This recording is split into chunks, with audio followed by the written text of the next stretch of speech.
प्यारे बच्चों, आज हम कक्षा 11 जीव विज्ञान में टॉपिक फोटोसिंथेसिस प्रकाश संश्लेषण के बारे में अध्ययन करेंगे। प्रकाश संश्लेषण ये अति महत्वपूर्ण टॉपिक है। प्रकाश संश्लेषण, जैसा कि आप लोग जानते हो कि हरे पौधे अपने भोजन का निर्माण करते हैं, तो एक वैज्ञानिक थे सेंट गायोर्गी। इन्होंने कहा व्हाट ड्राइव्स लाइफ इज, कौन जीवन को चलाता है? तो इसका उत्तर है a little electric current kept up by the sunshine, यानी थोड़ी सी सूर्य की ऊर्जा हमारे जीवन को चलाती है। यानी पौधे में भोज्य पदार्थ के निर्माण की प्रक्रिया प्रकाश संश्लेषण से संपन्न होती है। तो प्रकाश संश्लेषण की परिभाषा: हरे पौधे सौर ऊर्जा की उपस्थिति में और वातावरण से ली गई कार्बन डाइऑक्साइड तथा जड़ों के द्वारा अवशोषित जल से कार्बोहाइड्रेट का निर्माण करते हैं और सह उत्पाद के रूप में ऑक्सीजन मुक्त होती है। यह संपूर्ण प्रक्रिया प्रकाश संश्लेषण कहलाती है। जैसे यह समीकरण के द्वारा 6CO2 प्लस 12H2O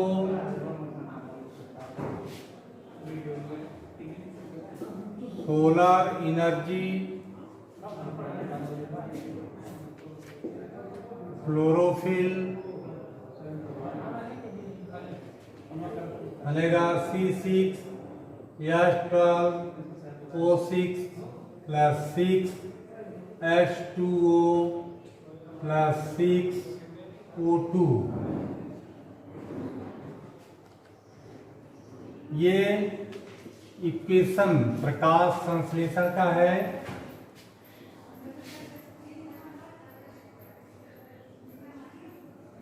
इसमें कार्बन डाइऑक्साइड और जल, सोलर एनर्जी और क्लोरोफिल की उपस्थिति में कार्बोहाइड्रेट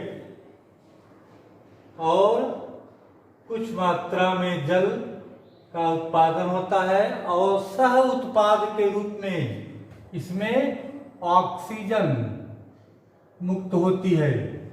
तो इस तरह से पौधे सोलर एनर्जी और क्लोरोफिल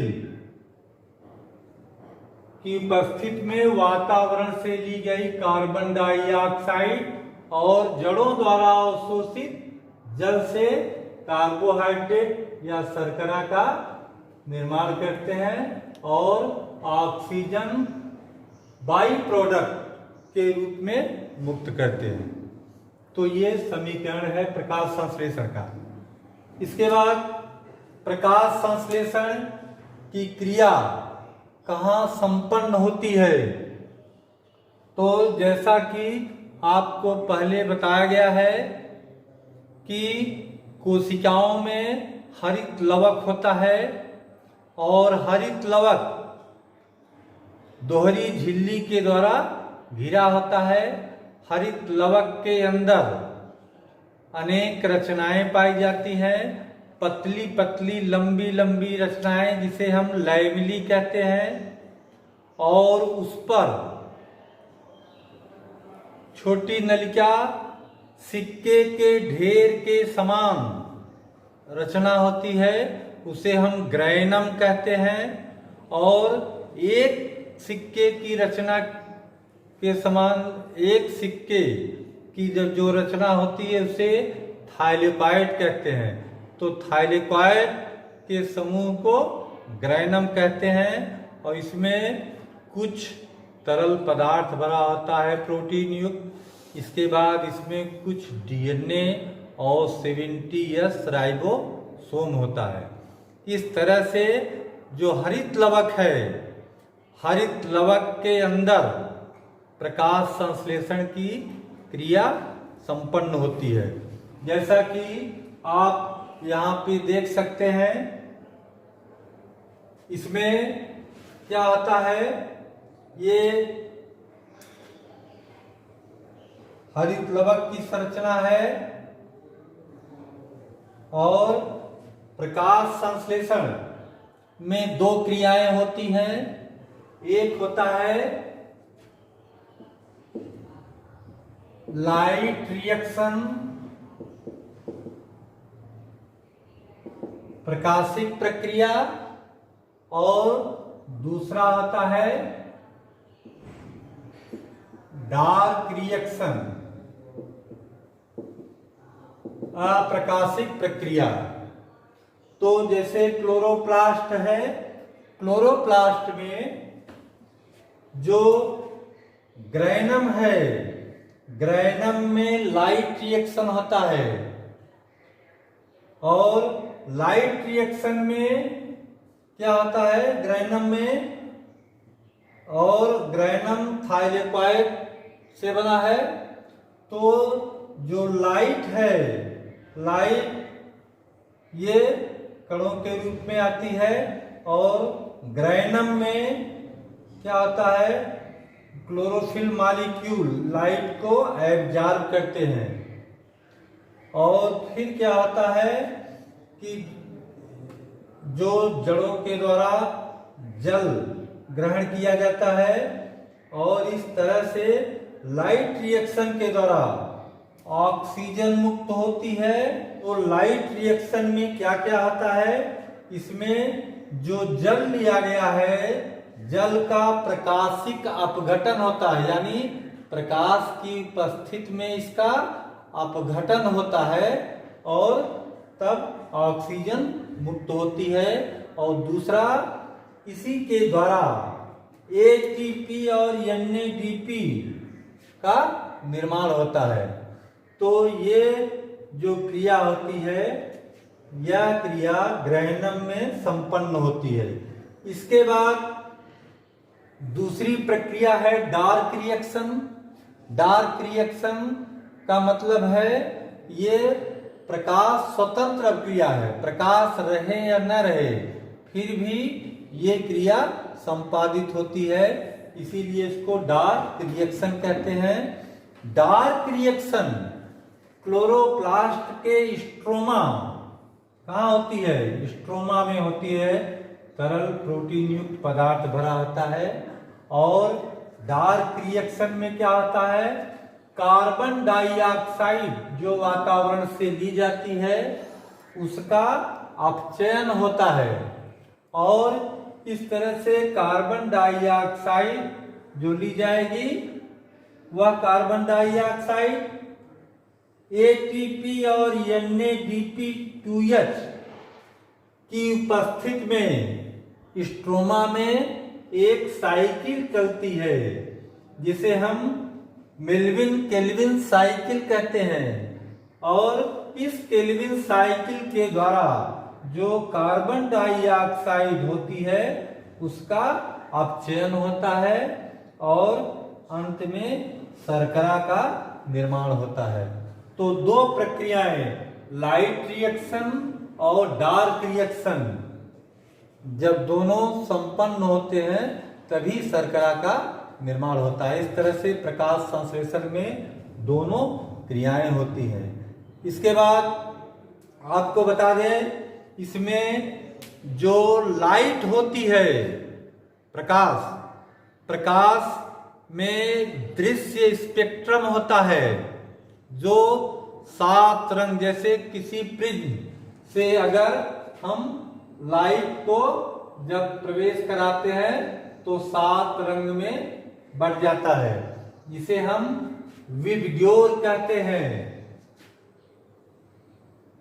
विबग्योर विबग्योर, 7 रंग, विबग्योर से violet, indigo, blue, green, yellow, orange और रेड, ये 7 रंग दृश्य स्पेक्ट्रम कहलाते हैं।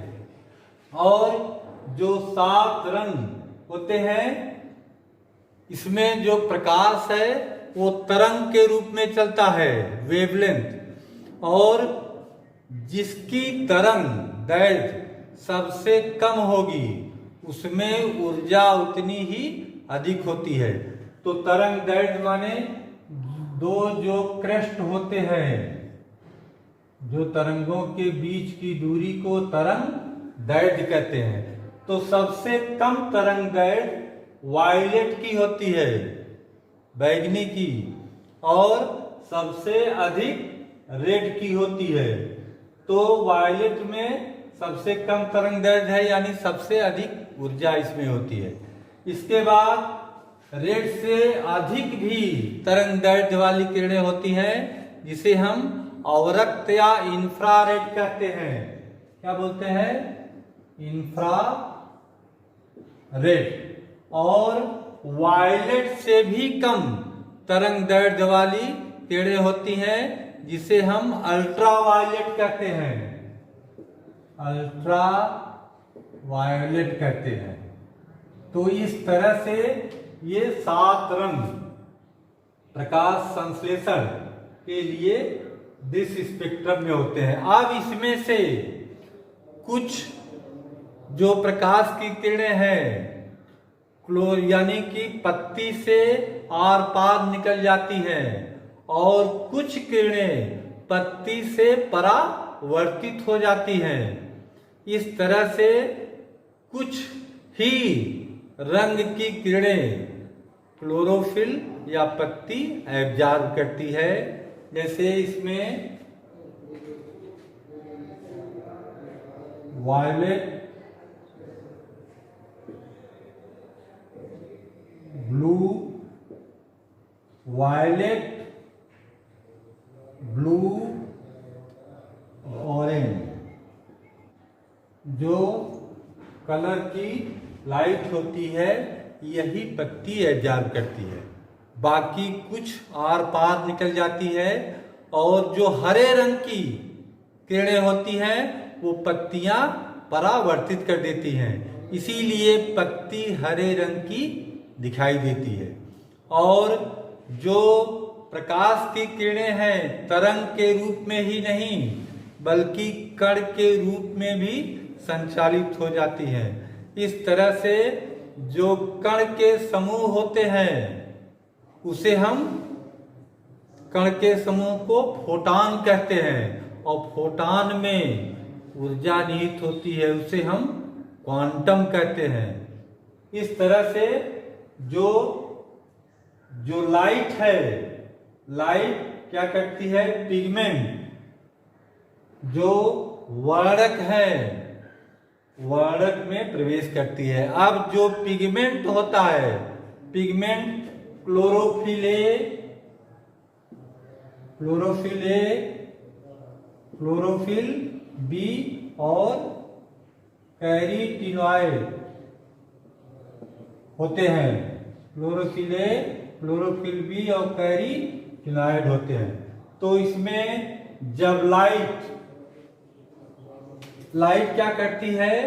एंटीना, जो क्लोरोफिल होते हैं, यही क्लोरोफिल ए, क्लोरोफिल बी और कैरोटीनॉइड, ये एंटीना का काम करते हैं। तो लाइट इनके द्वारा एब्जॉर्ब होती है, और एब्जॉर्ब करने के बाद ये उत्तेजित हो जाते हैं। जहां जिस मॉलिक्यूल से उत्तेजित होंगे उसे हम रिएक्शन सेंटर कहते हैं। क्या बोलते हैं? Reaction centre.